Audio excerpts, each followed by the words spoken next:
name is Dorothy Elaine Fickenscher. I live in Asbury Methodist Village in Gaithersburg, Maryland. I've lived here for 5 years. Many people call me Debbie because as a child, my name was Dorothy Elaine Buchanan, D-E-B. I was named after 2 grandmothers, and so I got a nickname, Debbie. One thing that keeps me busy is I do a lot of exercise. I have Parkinson's, and which I didn't find out until I moved here. But one thing that keeps Parkinson's at bay is exercise. So I am in 7 or 8, depending on the season, regular classes. So 7 to 8 classes a week is a lot. I climb walls, I do rock steady boxing, I do a lot of exercise. And when I'm not doing that, I am active I subscribe to Shakespeare Theater Company, and on Sundays my daughter and I go to church and have an activity afterwards. I also, in the fall, am a volunteer with Special Olympic Bowling. So I'm fairly busy. When I retired, I started to write tips about Down syndrome, and I realized that was not going to work, and so I ended up writing the stories down and then linked them together and wrote this book on A Right to a Full Life. And the reason for the title was because my own family didn't see that my daughter particularly would ever be more than just a project that needed to be fixed. And actually, she's a total individual and is very social, and just like many others who are developmentally delayed or slightly different in their upbringing, they have just a slightly different life, but a very full one and a happy one. I did not know my son had a disability until much later. Elaine was born with Down syndrome, so at the beginning, the problems that I faced initially were with doctors, trying to get them to deal with her crossed eyes or clogged tear ducts, or her, she was unable to hear very well at the beginning because her eustachian tubes were so small. At the beginning, I didn't have a strategy other than being polite and persistent. Over time, I learned to take a spiral notebook, and anytime somebody told me something, I would write it down and ask them if I had spelled the words correctly, and if it was correct, would they sign it? And then it would be dated, and then I had a record, and when I went to the next person. So basically, I used the notebook as if it was a case study for her, and then the next doctor would use it. When I got to my son at the age of schooling, it became clear he had issues. Basically, when he got overwhelmed, he would sort of space out and drool and not know what was going on. And that was a concern, obviously. And when we went to a doctor, the first person who saw him doing this and heard about it said he had, what did he have? He had attention deficit disorder, and that they would give him pills that would help him focus. And Louis felt very good about that. He thought that he was different. He thought maybe he had the same thing his sister had. The true diagnosis that he had was Tourette syndrome, which came later. And we were able to see someone who specialized in Tourette's. And Louis was able to explain what was going on in his brain. And as a result, we were able to follow through with different accommodations. But it's very hard for someone who doesn't look different to get accommodations. Mostly people in school thought my son was lazy. So elementary school and middle school was really hard for him, even though he was placed in programs for gifted learning disabled. High school was wonderful, as was college, because by that time people had programs that were geared towards learning. They knew how to teach people who were different, and not afraid about accommodations. Elaine looks different. And the biggest problem there was to get people who would raise the bar, expect more. Because at first all they did was say, well, she's not going to amount to much, so as long as she's in the building, we're just so happy. But actually, early on, I decided that I'd let school worry about academic skills, and at home we'd worry about life skills. And so with life skills, she learned how to do much more than they expected in school. When we lived in the District of Columbia, there was a woman who ran a wonderful program where she accepted children with disabilities because it was impossible to integrate racially. And because school, DC didn't have, at the time, didn't have, they didn't have preschools. You had to go to a private preschool. So I looked at a private preschool, and she asked me where Elaine's twin was going, and she said, you should really have the two go to the same preschool. It's much better. And I said, well, what am I going to do? How am I going to persuade them? And she said, you're going to tell them that your daughter with Down syndrome is more alike than different. And I was able to persuade them, and it didn't hurt that I did a lot of volunteer work at the school. But when they called and they said, well, what are we going to do? Elaine needs to go to the bathroom, and we don't have enough aides to take her to the bathroom. And I said, well, I called the lady, and she said, oh, just tell them to put footprints, paper footprints, going to the bathroom in one color and coming back in another color. And I bet they'll find that it helps a lot of the young people. And you know what? They called me back and they said, you know, it's brilliant. That helps so many of our kids. And so it turned out that it worked.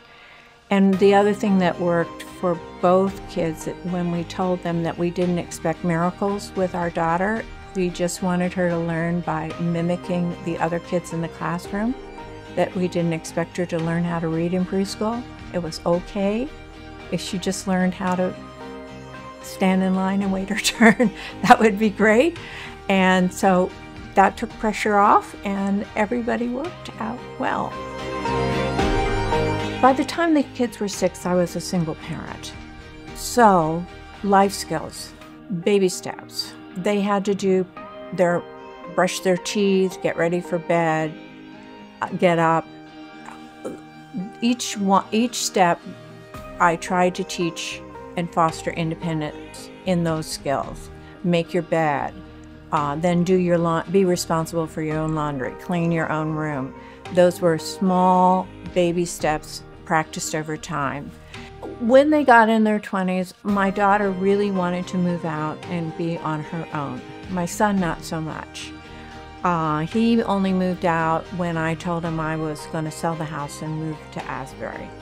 And then he was reluctant.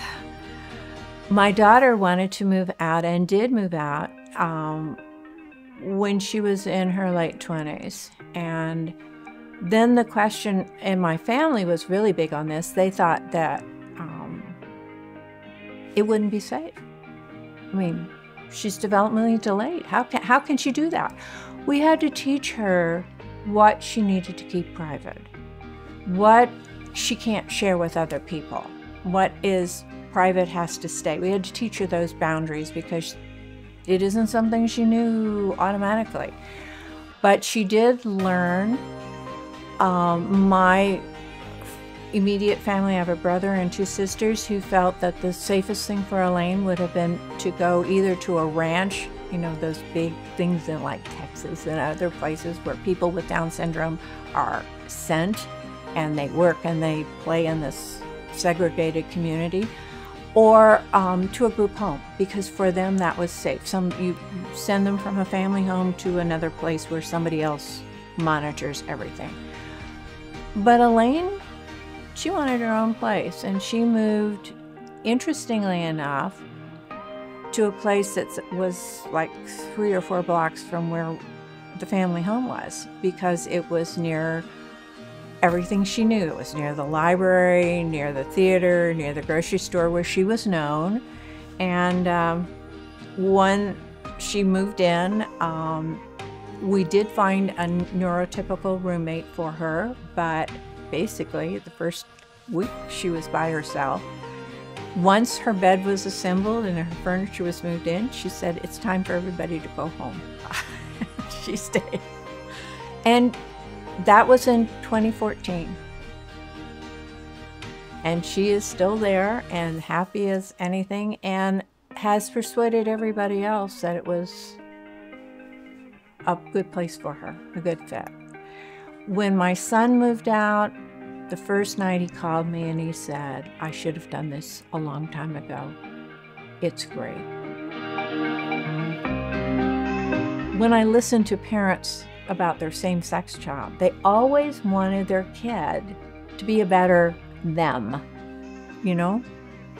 And you know, I did too. And I think my great disappointment when I found out my daughter, within the first hours of her birth, had Down syndrome, I knew I could never, through her, relive my own life, be a better me, because she was always going to be different. And that was really hard to accept, but I had to, because she would always just be her own person, just like my son was going to always be his own person. And I think that was a gift I got really early in life, that my daughter was always going to be different, and my job as a parent would be to help her be that, whatever it was, to be that person. I can't tell you how many conferences I went to with a child or a young teen who said, "I don't want to go to whatever law school Dad went to. I don't want to do this. I don't want to accept Mrs. Fickenscher's help. I don't want to do it." And the parents would be, pulling out their hair. And what their child was really saying is, "I want a different course. I want to do something different." Maybe it wasn't a wise decision, but the fact is, they were saying loud and clearly, "I want to be somebody. I want to be myself." At the beginning, the very first community was created because of a playgroup in my own home. Their dad was going to be away for a year. It turned into 2 years of an unaccompanied deployment. The community was terrific. People came to my house for 2 hours after I returned from teaching. So from 3 to 5 on Monday, Wednesday, and Friday, moms brought their kids, and then later au pairs or nannies brought the kids and stayed. But it was, at the beginning, Elaine was the only girl, but of course, as more babies came, there were girls and boys. And at first, of course, young kids do parallel play, but gradually they learned to play together, and Elaine was just one of the kids, and she she didn't have much language, but she picked up all kinds of social cues from playing with other kids. It was great.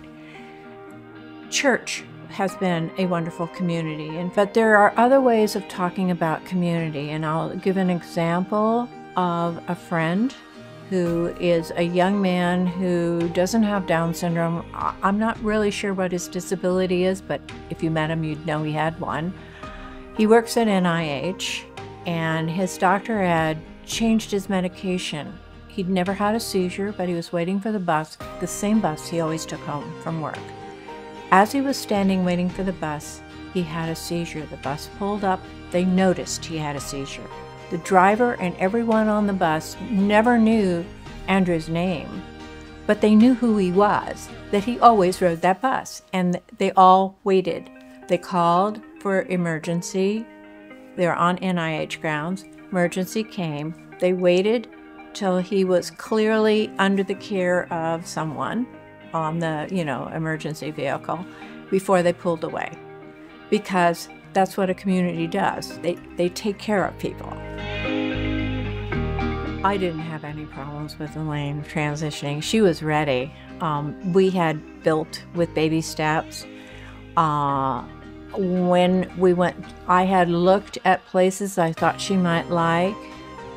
I was surprised that she didn't want to go where many of her friends had, at the time, the popular place was in Rockville. There's a lot of people that she knows who live in the Rockville area near Main Street, which is a one housing area, but Fenestra and right around Rockville Town Center, a lot of people there, and it's a very nice place. But she didn't want. She looked at it and she said, "No, I want to live close to." She ended up. She's very close to Germantown Center, and that's where she wanted to be, and that's where she lives. All I had to do was find a roommate for her, and that's where she moved, and she still likes it. And she can walk to places she likes, and she's very close to the transit center. For her, it's terrific. And one of the people that she went to school with who taught her how to be 15, I actually hired somebody to teach her how to be 15 when she was going to be 15. And she lives about 2 blocks away, and they sometimes get together. And so, you know, it works for my daughter. I like bowling. It's good for me. I like to color. I like to draw. I like to do, I like to play, baseball. How my wings is coming up. And I am to be the Phantom Opera. Most people, I think, see it as a burden rather than a joy. When the children were very young, I was asked by the military to come in and talk to people, particularly if their child had a child with Down syndrome, an infant. And I can still remember going into a room where the parents are holding this, well, the infant's in a bassinet, and the parents are just, well, you know, their dreams are shattered because this baby has got Down syndrome. And, you know, I walk in and they're just like, and I said, well, my daughter has Down syndrome. And they go, well, what did you do? And I said, well, first of all, don't worry about me. Think about you. You do realize that the more you do, the more your son or daughter will be able to do. But did you know that there's a long waiting list to adopt a child with Down syndrome? What? I said, well, besides the extra chromosome, this is your child. It has your genes. It's your baby. But if you don't think you can raise this child to be all that he or she can be, there are people who are willing to adopt. They're not taking my child. You know, I just said, you know, there's a lot of joy because the more you do, the more they can do. Because your baby doesn't have heart problems. There are some things that come with Down syndrome that you have to deal with right away, and I can tell that's not your problem. So do as much as you can and enjoy. When I found out I had Parkinson's, you know, I wouldn't say I was happy, but, you know, I was glad I knew what I was dealing with. And when I had already moved here, I didn't move here because I had it. I moved here, and then I found out I had it. And I went to the head of the wellness department, and I said, what can you do for me? I'd done enough research to know I needed to have a specific exercise program, and they didn't have it here. And they said, oh, we've already got people training for it, and if you want to be the first to do it, we can do it in the bottom of this building, but we don't have a studio or anything. I said, fine, I'll do it.